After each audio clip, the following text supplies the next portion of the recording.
Good morning. Good to see everyone out today. We're going to start our class with a song, number 756, and then Brother John will come up and introduce Brother Kyle Butt to you.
am really excited. Well, yeah. I am really excited about our speaker today. I've been looking forward to our gospel meeting for quite a while. We're pleased to have Kyle Butt from Apologetics Press with us today, and he is going to be talking with us today and then Monday, Tuesday, and Wednesday evenings about Christian evidences. His topic for the class this morning is the Bible and science. Kyle is a graduate of Freed-Hardeman, where he earned a bachelor's with a double major in Bible and communication. He then earned a master's in New Testament studies and a master's of divinity with a concentration in apologetics. He has authored or co-authored 35 books. He has done many DVD projects. He has been involved in 3 major debates with unbelievers. I remember I was there for the first of them in South Carolina, and he did a really good job. He also speaks frequently around the world on Christian evidences, and he has served in the Bible department at Apologetics Press for the last 20 years, and he is the editor of the Apologetics Press children's monthly publication, Discovery. So please give your attention to Brother Kyle Butt.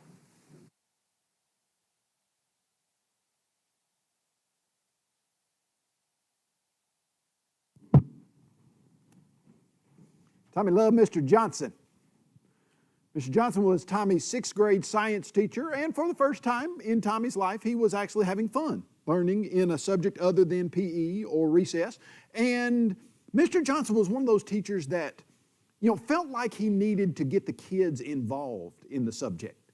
And so he would do stuff other teachers weren't doing. He would do experiments or take the kids on little nature walks and sometimes on trips where they would go and study the stuff that he was trying to teach them. And every now and then, he would say something that Tommy knew wasn't exactly what his parents had taught him. He would be on a nature walk talking to these 6th grade kids and say something like, "Hey, class, isn't it amazing how this beetle evolved the ability to fly?" Or, "Class, isn't it amazing how this particular tree evolved the ability to protect itself by secreting this particular chemical to..." Every now and then. It didn't really dawn on Tommy what was happening until today. Today was different. It all came to a head when Mr. Johnson stood up and he said to the class, "Today we're going to learn how the universe originated. Can anybody tell me how that happened?" Eugene Lepton's hand shot up. Sat on the front row, did his science book for fun, made 100 on every science test unless there was a bonus question. Then he made 105.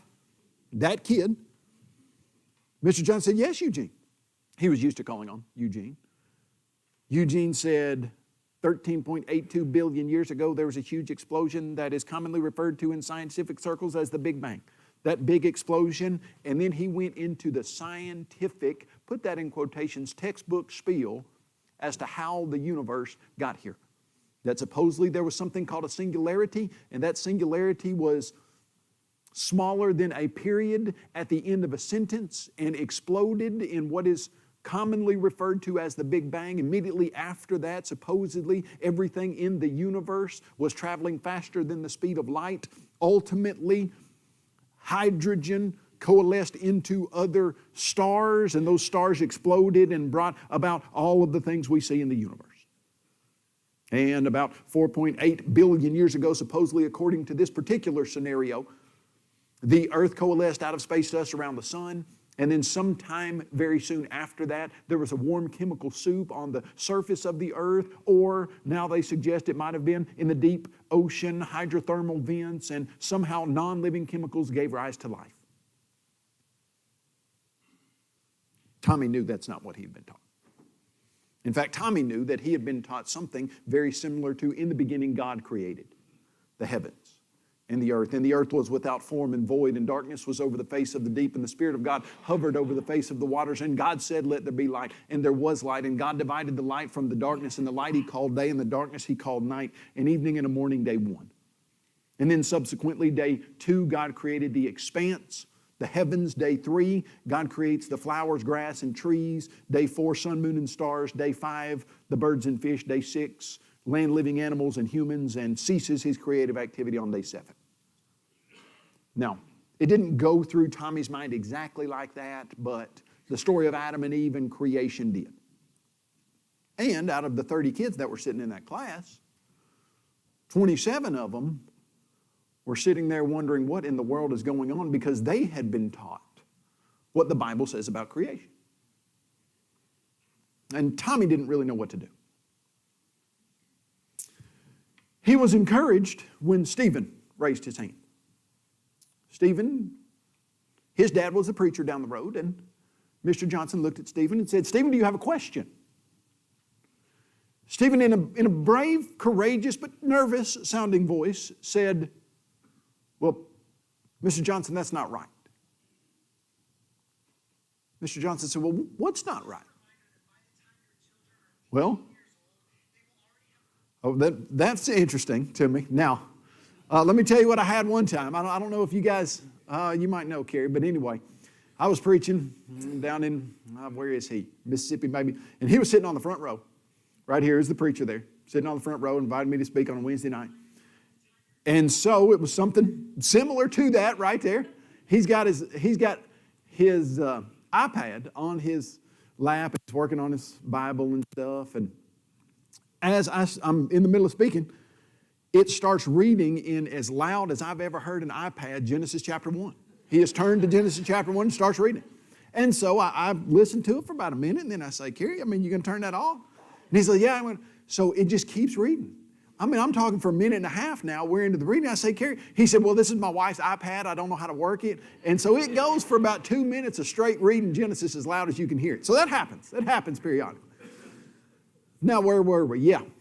Stephen raises his hand. Mr. Johnson says, "You got a problem? You got something to say?" And Stephen says, "Yeah. My dad says that God created the universe." Now, like I said, that's about what 27 of the kids had been taught in that 30-kid class. And so they were wondering what in the world Mr. Johnson was going to do with this piece of information. And so they all turned to look at him, and they were very surprised when a smile crept across Mr. Johnson's face. And he said, "You know, Stephen, I was hoping somebody would bring that up." And they were even more surprised when he went to his desk and opened the top left desk drawer and pulled out a black leather-bound Bible. And he held it up to the class and he said, "Class, do you recognize this?" And they did. He said, "Stephen, where did your dad get the idea that God created the universe? Was it from the Bible?" Stephen said, "Yes, sir." Mr. Johnson said, "Man, I'm glad to hear that. Now, let's read a little bit." And so he opened to Genesis chapter 1, and he started reading.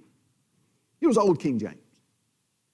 And he started reading, "maketh and doeth and hast and shalt and midst." And as he read for about 5 minutes after the end of that, he closed the Bible and said, "Class, does that sound old to you?" Whatever else it sounded, it did sound old. He said, "This book's got some good information in it." He said, "There's a statement by Jesus over in the New Testament about doing unto others as you would want them to do to you." He said, that's great advice. But he said, modern science has disproven most of the ideas in this book, and those have been disproven for hundreds of years. In fact, he said with a chuckle, the people who wrote this book thought that the earth was flat. And he flipped over to the passage that talked about the four corners of the earth. And while he was reading about the four corners of the earth, he strolled over to his globe and he began to spin it slowly. And he said, "Class, we've known the earth isn't flat for years now, haven't we?" And with that, he closed his Bible, he put it back in the top desk drawer, and he went on teaching atheistic evolution. Do you think that happens? You know, in one sense, that's an illustration. In one sense, that's a caricature of Eugene sitting on the front row and Mr. Johnson standing and talking to sixth graders. But in another very real sense, starting from about the first grade all the way, especially into the collegiate and university levels, you have a scenario like that plays out, I would suggest probably on a daily basis on average, somewhere in our ever-increasing secular society where the Bible is challenged as outdated, unscientific, something that was written by backwards people who were uneducated and they were superstitious, and they penned this book that we have mistakenly trusted for over almost 3,000 years now. And so the challenge to us is just simply, okay, we're here on a Sunday morning, and the reason you're here on a Sunday morning is because I would suggest, now, might be some of you that are just visiting or something of that nature, but you're here on a Sunday morning because this Bible says that there was a man by the name of Jesus Christ who died and rose again on Sunday morning. And that man had brought into existence a new religious teaching that focused and centered on the resurrection, and you're here on a Sunday morning because you have been told not to forsake the assembling of yourselves together, and Jesus Christ came back from the grave on Sunday, and you meet on the Lord's Day, you call it Sunday, because you got that out of this book. And every Sunday morning, you partake of something called the Lord's Supper that has unleavened bread and grape juice, because that's what this book tells you. And you pray to a God in heaven and you say, in Jesus' name, because that's what this book tells you. And if I were to go down the list of things that you do because of what this book says, you don't lie, you stay married, you don't get drunk, you talk to others about Jesus. But how long would the list be of things that you have arranged your life around because this book says it? And yet what you're told by the modern scientific and secular society is that this book can be proven to be scientifically wrong. Now here's the challenge with that you have as a Christian. The challenge that you and I have as a Christian is, we believe that this Bible is inspired by God. Now for the sermon, we're going to talk about the inspiration of the Bible, but just for now, we're going to nail that statement down and just say we believe that God breathed into the writers, the 40 different writers, this instructional manual for human well-being. That's what we believe. And we believe that God is all-knowing. He's all-powerful. He is so powerful that He can speak a world into existence. He just says it and it happens.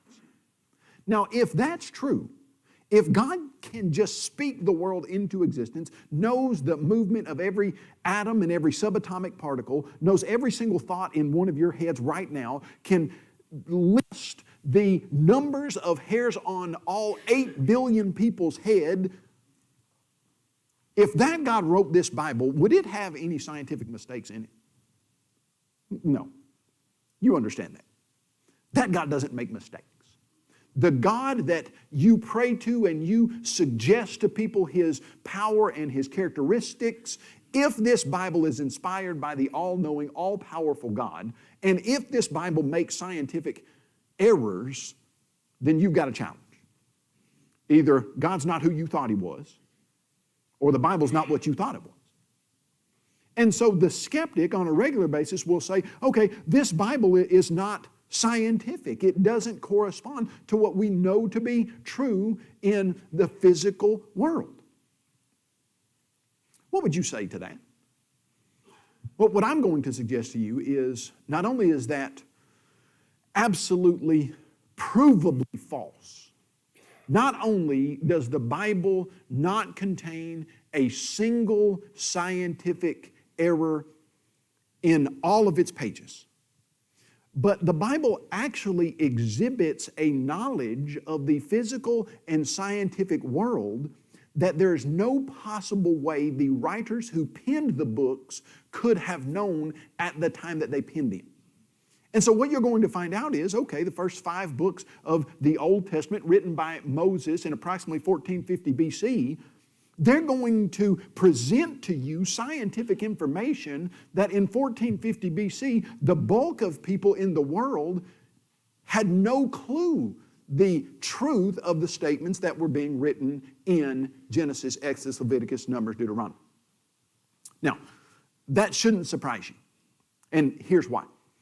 As you read the Bible, what you find out is God periodically would explain, especially to the Israelites about the first 5 books of the Old Testament, that there are going to be a lot of things in here you don't understand as far as why I'm asking you to do this. But if you will put this information into practice, the other nations around you will look at you and say, where in the world do they get this amazing wisdom that keeps them from getting diseases, that gives them things that they need to live? And my word will be your wisdom, and the nations around you will wonder how in the world you know this stuff.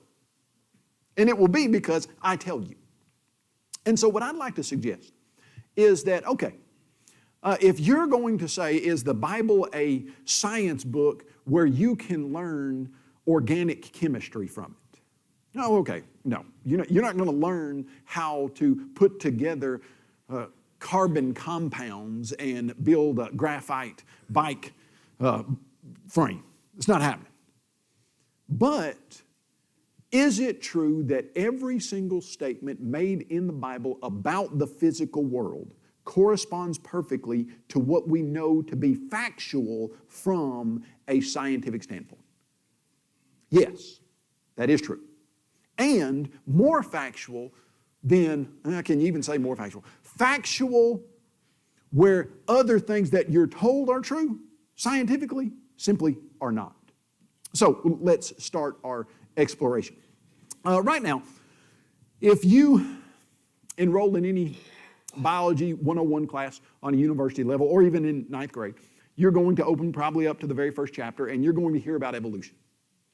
And you're going to be told that millions and millions of years ago, there was something like a warm chemical soup where there were things like ammonia and hydrogen, etc.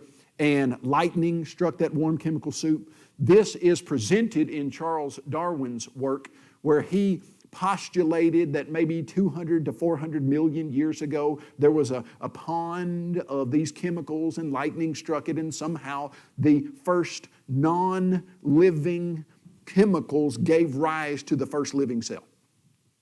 That idea is called spontaneous generation. It's an idea that has been believed scientifically, literally for hundreds of years. In 1600 or so, 1660, people believed that, okay, life just pops into existence from non-living chemicals. And they would say, we've got evidence for that. You can put a T-bone steak on your kitchen counter in the middle of the summer, leave a window open, come back in 2 weeks, and you will have life that is spontaneously generated on that steak. It will be maggots. They are moving around on that steak. You didn't see the maggots crawl on it. You didn't see the maggots fall out of the air. They spontaneously generated from the chemical properties from the air and the steak. They said, if that's not enough, take some old sweaty rags and wrap them with some wheat, stick them in the corner of your barn. Come back in about a month or so, and mice and or rats will have spontaneously generated from the chemical properties of the old sweaty rags and the wheat. Said if that's not enough, take a log of some sort, put it in a very wet ditch, come back in 3 months, pop the bark off that, you got all kinds of stuff crawling all over that thing. Those things spontaneously generated from the chemical properties of air and from the chemical properties of the law. Now, that was what they really believed to be scientific. Now, the theory of evolution says this. Says, number one, you have to get life to come from non-living chemicals by a naturalistic process. And number two, you have to get that life to change from one kind of life to another kind of life and another kind of life. And ultimately, that first single-celled organism that came from non-living chemicals has to change into every single form of life on the planet right now. That's the theory of evolution. Now, analyzing that first idea of spontaneous generation, there was a guy by the name of Francisco Redi. Some people say Redi, R-E-D-I. And Francisco Redi said, you know what, I'm not sure maggots spontaneously generate from non-living chemicals. Let's put that to the test. And so he took some meat and he put it in a group of sealed jars, hermetically sealed, airtight, where no air would get in. Took some meat and put it in a group of unsealed jars. and just watched. Okay, you're going to read this in every biology textbook that there is. Flies landed on the sealed jars. They couldn't get into the meat. No maggots formed. Flies landed on the unsealed meat. Maggots formed on the meat. He said, okay, I believe that flies are actually producing the maggots. This was in 1660. You're talking about 400 years ago or so. They said, no, you got that all wrong. The air wasn't getting into the hermetically sealed jars. That's why spontaneous generation couldn't occur. He said, okay, well, let's make this experiment a little bit more difficult. Let's put sealed jars, meat, unsealed jars, meat, and let's have another group that has something like medical gauze on the top of it, a netting where air can come in, but flies can't. Okay. Flies tried to get in the meat that was sealed, couldn't. Flies got in the meat that was unsealed, maggots. Flies tried to get in the meat that had the gauze on it. Maggots formed in the gauze, but not on the meat. He said, there you go. Flies are producing maggots. Everybody in the scientific community said, wow, that's amazing. They said, so you don't believe in spontaneous generation? He said, oh, no, I do. I just don't believe maggots spontaneously generate. Okay, so that was in 1660. For another 200 years, the scientific community said you can get life to come from non-living chemicals. Until a guy by the name of Louis Pasteur came along. Now, if you went to your kitchen this morning, opened your refrigerator, got out some milk, and looked on the side of that, you might have seen that your milk was pasteurized. And you know why that is, because the cows that produce that milk live in a... No, not because they live in a pasture. That's what you're thinking, but it's not because they live in a pasture. That's not really how the word is spelled. Pasteur, Louis Pasteur. In 1860, they had come up with microscopes. Now, microscopes were a fascinating thing by 1860, and you could take some meat broth or maybe some chicken noodle soup, and you could cook it in your kitchen, and right after you cooked it, you could zoom in with the microscope and you wouldn't see anything swimming around in it. But within just a few minutes, you would see thousands and then millions of tiny little things swimming around in your chicken noodle soup. Now, there's a reason why you don't cook chicken noodle soup, leave it on your kitchen counter, and come back in 3 weeks and eat it. There's a reason why you don't do that. It's because it's lost its taste and it's no good. No, it's because there's little stuff in it that will make you really sick. Okay, in 1860, they were zooming in and they said, oh, we see what's making you sick. This little stuff that's swimming around, those are microscopic organisms. They're alive. They're doing all kinds of stuff. They're eating this, and some of them are killing this, etc. So, Louis Pasteur does an experiment, once and for all, finishes the discussion on spontaneous generation. Puts the nail in the coffin of spontaneous generation. Boils meat broth, makes a special S-shaped flask so that the air goes through the S-shape, but gravity pulls down all the microscopic organisms to the bottom of the S-shape. That way, all those people that argued that you have to have air for spontaneous generation to work, air was going in. On the bottom of that S-shape, you would see a milky substance start to form where all the microscopic organisms were being caught. Air went in, you could zoom that microscope in on the meat broth, no microscopic organisms at all. He would wait a week, none. Wait a month, none. If I understand it, some of them he left for a year or longer. Not a single microscopic organism. Then periodically he would say, okay, this one's been going a week, zoom in, you can see, nothing there. He would then break the neck off of it, air would go straight in, boom. Within seconds, thousands and then millions of microscopic organisms. From 1860 on, we have known for a fact that life cannot spontaneously generate from non-living chemicals. It is a scientific fact. People have spent literally billions of dollars trying to mimic what they call the early atmosphere and get non-living chemicals to produce a single protein that could be folded correctly, that could be incorporated possibly in life. They have failed miserably using every technology advancement at their disposal and basic unlimited funding. And it is still an absolute scientific fact that you can't get life from non-living chemicals. Where do you get it? Because life is complex and functional, there is only one possible place that you can get complex functional design that is put together that operates like life does. In the beginning, you would have to have an intelligence that put those things together and breathed into it life. It doesn't come to existence from naturalistic processes. And so, if you were just to say, okay, what's the very first aspect of the Bible that is the most biologically, scientifically accurate statement in the Bible, and God said, let there be, fill in the blank of any kind of life you've got. And God said, let there be fish in the seas. You have to have intelligence to bring life into existence. And some kind of power to generate how that life would stay alive. Now, here's the second aspect, though. As you look into the biblical statement that absolutely corresponds perfectly with everything we know scientifically and destroys the false ideas of evolution and naturalistic processes. Not only do you have to have life according to evolution coming to existence from non-living chemicals, it then has to change from one kind of life to another kind. Okay, now when I was growing up, I had a dog named Max. Well, Max came up. She was a stray, and we just immediately called her Max, but we realized she probably wasn't best named Max because she started getting bigger, quicker, and us little kids realized, okay, this probably should be Maxine, and we'll shorten her name to Max, and so we called her Max, but her real name was Maxine, and Max was coming with us to Tennessee, to Middle Tennessee, as we were moving. And she was getting ready to have babies. So I remember putting her in a U-Haul truck, and we stopped at a hotel, and I remember my dad getting her out and putting her in the bathtub of the hotel. Now, at the time, I thought we were very weird for doing that. Subsequently, I've heard other people actually do this. Not many, but some. And so the next morning, we got up, and we looked in that bathtub.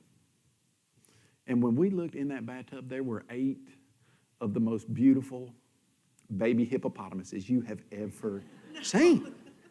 I mean, they were the pygmies, they were the miniatures. I mean, of course. Okay, now, you know my dog did not give birth to 8 baby hippopotamuses because that would be far too many. There were only 2 of them. It wasn't 8. Okay, you know it wasn't 2. When a dog has babies, what does a dog always give birth to?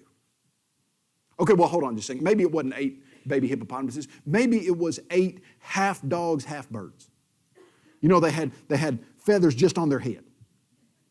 Half dogs, 90% dog, 10% lizards. They just had scales on the backs of their tails and back feet. Okay, listen. Every biological, scientific experiment done in the entirety of the human endeavor, from the beginning of any humans even trying to answer the question. Do you know what dogs always have? Always. They always give birth to puppies. Cats always give birth to kittens. Elephants always give birth to baby elephants. The law of biogenesis is the fundamental law in biology. And here's what it says. That life comes from previously existing life in this material naturalistic universe of its own kind. Now, Mr. Johnson was standing in front of his class telling them that life had to come from non-living chemicals, from a naturalistic process, and that one first single-celled life had to change into every other kind of life that there is. Now, I'm going to tell you where the law of biogenesis was stated, and there's never been a single exception to it ever. And it flies in the face of 95% of every biological article written in any scientific paper, but corresponds perfectly to what we know to be fact. I want you to turn your Bibles, if you have them, to Genesis chapter 1. You're going to look at the initial statement of the law of biogenesis.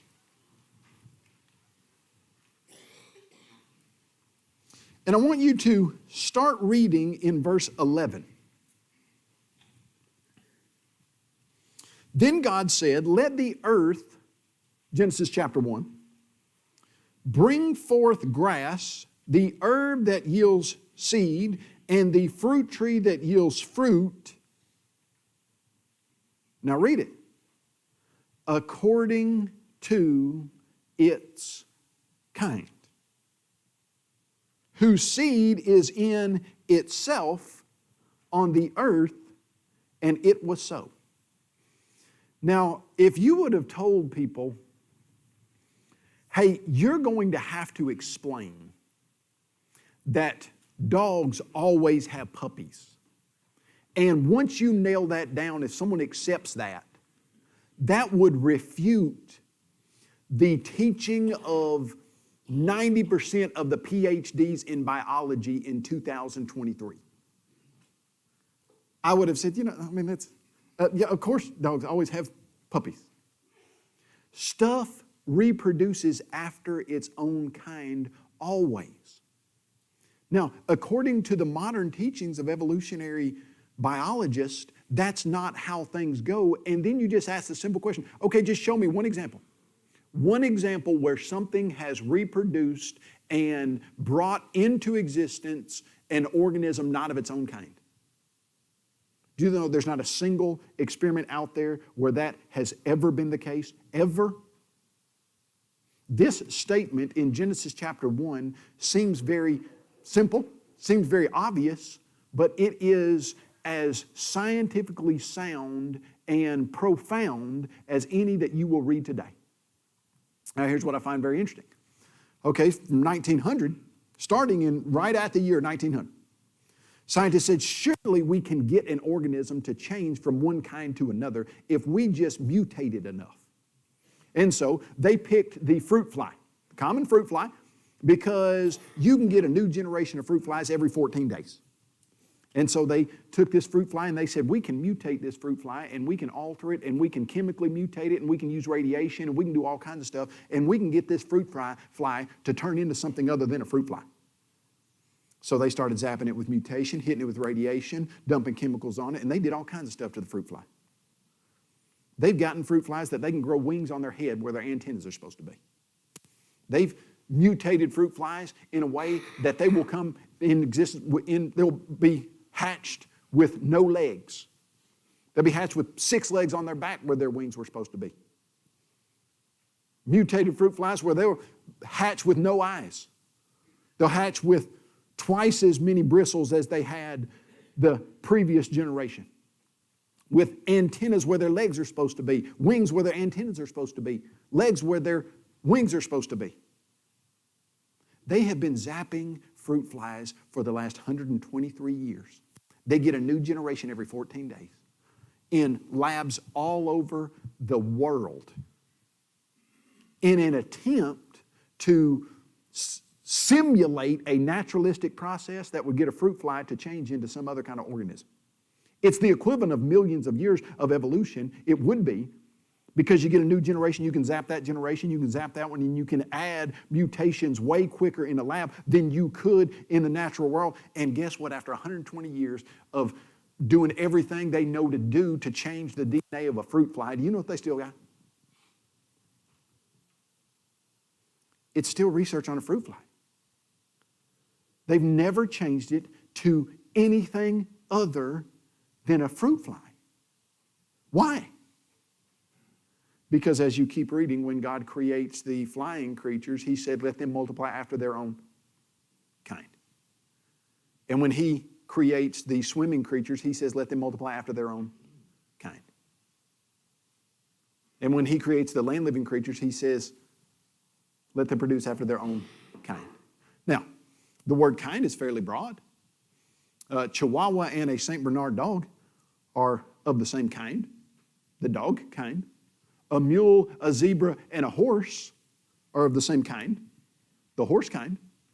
A lion, a tiger, a leopard, a cougar are of the same kind, the cat kind. But you don't ever see the cat kind giving birth to a horse. You don't ever see the dog kind giving birth to a cat.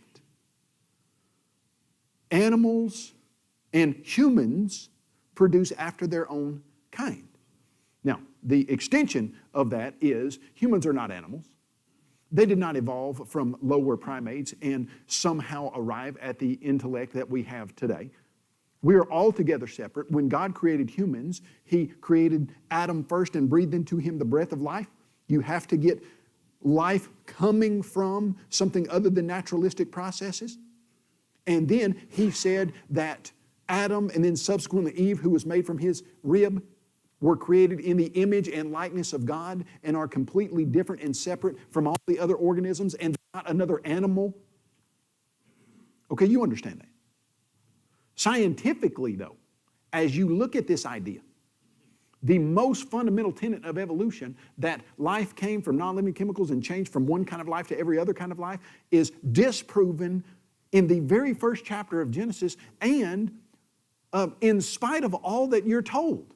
Just ask this simple question. Okay, guys, in the biological sciences, has anyone ever seen one kind of life change into another kind of life?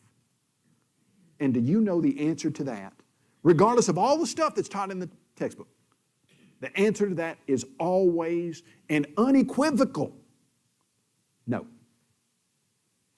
And so you'll read that textbook about Francisco Reedy and then about Pasteur, and you'll hear the law of biogenesis presented in the law in the biology textbooks, and then they'll say, so what we've learned is that life in this material world comes from pre-existing life of its own kind. And then you'll read the next paragraph where it will say, but somewhere in the past that must not have been the case because evolution is true. You mean to tell me all the experimental evidence shows this, but then you're going to say, but somewhere in the past, that experimental evidence does not hold because I want to hold on to an idea that doesn't correspond to the evidence? Yes. That's how that happens. Now, that's just the first one. Let's continue. I'll give you some more fun, I think, scientific ideas in the Bible that maybe you didn't know, that when you come across them, you think, oh, wow, that's interesting. I want you to turn over to Genesis chapter 6. In Genesis chapter 6, the context of Genesis chapter 6, you'll probably recognize. It's the flood. God has come down to Noah, the island of righteousness and the sea of wickedness. Noah, a man who found grace in the eyes of the Lord, who was perfect and without spot in his generation, who was a man who was willing to do what God asked him to do. And so God comes to him and says, okay, Noah, I want you to build an ark. And then you look right in verse 15, and here are the dimensions of the ark. He says, and this is how you shall make it. The length of the ark shall be 300 cubits, its width 50 cubits, and its height 30 cubits. Okay, now you've probably read that for years. That's a ratio, length to breadth to height of 30 to 5 to 3. If you're anything like me, before I started doing work on Christian apologetics, never thought one thing about that. I just thought, okay, that's interesting. Number one, probably when I went through that, I wondered what a cubit was. And I thought to myself, okay, well, cubits, that's not how we do things. But hey, we don't do metric stuff either, so it's pretty standard stuff for us. But a cubit is, it comes from the word, as I understand it, in the Hebrew for forearm, which generally speaking is about 18 inches from an adult male's elbow to the middle finger forearm. It's about 18 inches. Now, based on, there were some different measures. There was a royal cubit that was probably about 22 inches or so. If Noah and the people before the flood were bigger than we were, then the cubit might have been a little bit bigger, etc. But here's what you got. You have a ship that is length to breadth to height, 30 to 5 to 3. Ratio of a massive cargo ship. I don't know if you've studied that ratio. I hadn't until I started looking at, okay, when the Bible makes a statement about something physical, whatever it is, maybe it's an ark, maybe it's life, maybe it has to do with germs or chemicals, whatever it is. Can we then explore that and see if it's accurate? And so that's what we started to do, and here's what we find out. That 30 to 5 to 3 length to breadth to height ratio, as you start putting that beside ratios for ship building, It just so happens in World War II, the Allied forces started building some ships. They were called Liberty ships. One of them was the SS Jeremiah O'Brien. It was nicknamed the Ugly Duckling. The Ugly Duckling because, well, it just wasn't really appealing to the sight.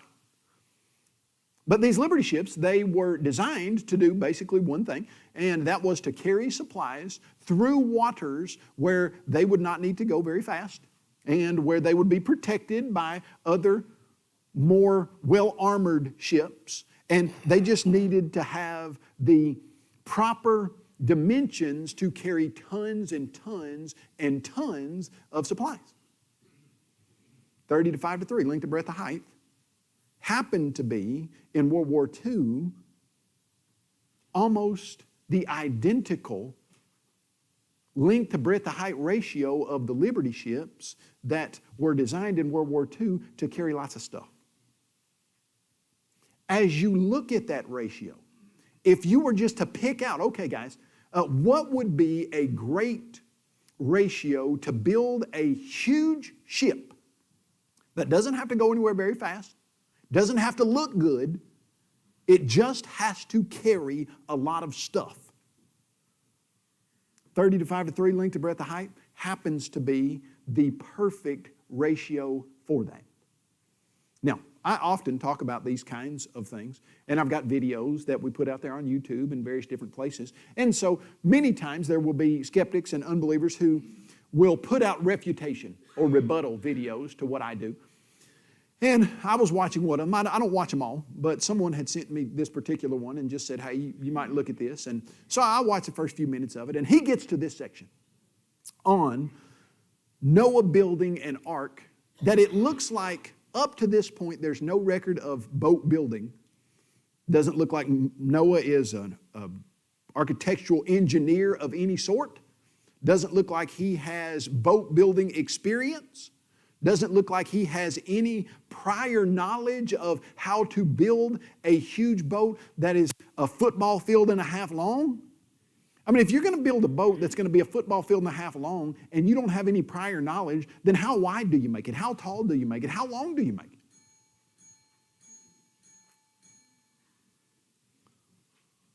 That's an interesting bill. I feel like I've won something. You know, sometimes I get the little, it's the sound like a little cell phone. But now that was a real deal bell right there. I mean that's like old school. Okay, well, where were we? Noah, where does he get the stuff? Okay, so the guy who's attempting to refute my information on the Bible and science, we get to this particular section on Noah, and here's what he says. He's like, yeah, I mean, it is the perfect ratio. But here's how the guy came up with it. Some guy in the past was just sitting around, and he happened to accidentally pull 3 numbers out of the air for this ratio, and they happened to be exactly right. What are the odds of that? The odds of a person who's never built a boat of this nature, and who, if the ratios are not right, your boat sinks or can't carry stuff or doesn't float correctly, etc. And out of all the numbers in all the world that he could pull, he happens to accidentally pull the exact right ratio out of the blue and builds an ark that you can now literally still take that ratio in World War II and use it to build a Liberty ship, and that's 3,500 years later? Wow. I mean, that's remarkable. Do you know how many times, as you listen to the people who attempt to refute the Bible and science, and I've just gotten to a few things, I was hoping to hit about 5 of them, I just got to 2 of them, but how many times the people have to say, well, that was just lucky. Oh, wow, amazing, they happened to accidentally. Wow, that was very fortuitous that they... Here's what you find. Not only do you never find a single sentence in the Bible that makes a statement that is not scientifically accurate. Never once. But you find a complete absence in the Bible of all incorrect scientific ideas that are out there. Now, we're running low on time, so I'm not going to get it. But lucky for you guys, we're doing Science in the Bible this evening as well, because we've just scratched the surface of this. And so this evening, I got about 2 hours worth of stuff. We'll try to shove in about 45 minutes of Science in the Bible number 2. Glad you were here. Thank you very much for having me with you.